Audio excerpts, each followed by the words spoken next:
A frozen touch. It was supposed to be a cozy night in, just the two of us, curled up on the couch watching a classic horror movie. I love these little moments of quiet intimacy, the way we would lose ourselves in the flickering images on the screen, my head resting against his shoulder as his arm draped comfortably around me. But as the opening credits rolled, I couldn't help but feel a creeping sense of unease. The air in the room seemed heavier somehow, the shadows deeper and more foreboding. I glanced over at my boyfriend, hoping to find reassurance in his familiar features. But the moment our eyes met, I felt a chill run down my spine. His expression was strangely vacant, his gaze fixed straight ahead with an unsettling intensity. And then I noticed it. His hand, resting lightly on my arm, had grown unnaturally cold. I stared at it, transfixed, as the icy chill seemed to seep into my skin, numbing my senses. "Honey," I murmured, shifting closer to him. "Are you all right?" He didn't respond, his eyes still trained forward. Unnerved, I reached out to touch his hand, hoping to warm it. But the instant my fingertips made contact, I recoiled in shock. His skin was like ice, so cold that it burned, and a sense of dread began to coil in the pit of my stomach. "What's going on?" I asked, my voice wavering. "Talk to me, please." Still, he remained silent, utterly still, save for the slow, shallow rise and fall of his chest. I watched, transfixed as his features seemed to blur and shift, as if the very fabric of his face was coming undone. And then, to my horror, I saw it. A flicker of movement, a dark shape lurking just behind his eyes, something inhuman and profoundly unsettling.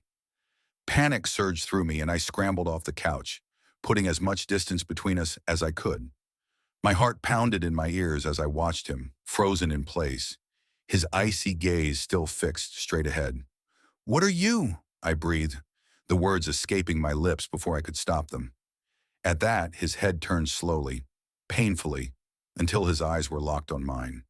And in that moment, I knew with utter certainty that the person sitting before me was no longer my beloved boyfriend, but something else entirely, a dark, malevolent presence that had somehow taken control of his body.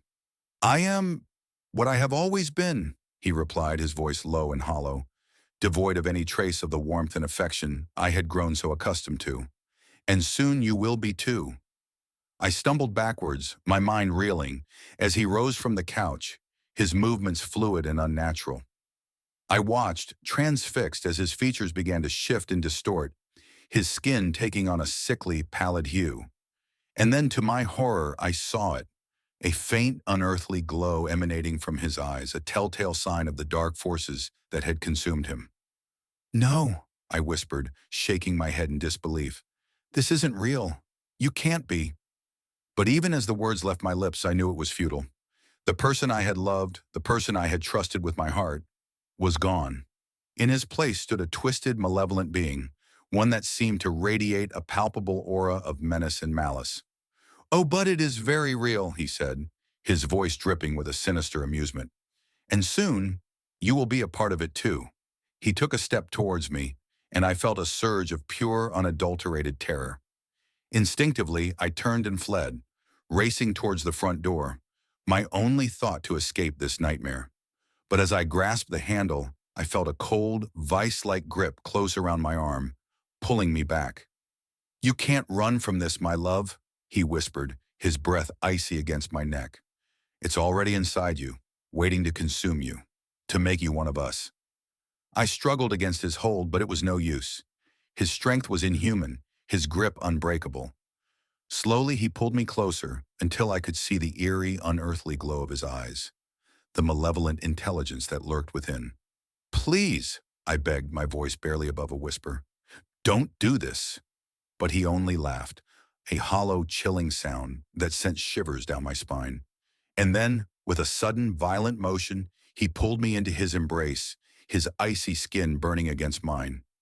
The last thing I remembered was the sensation of his hand, like a vice of ice, closing around my throat, and the haunting, echoing whispers that seemed to emanate from every corner of the room, whispering my name, beckoning me to surrender to the darkness.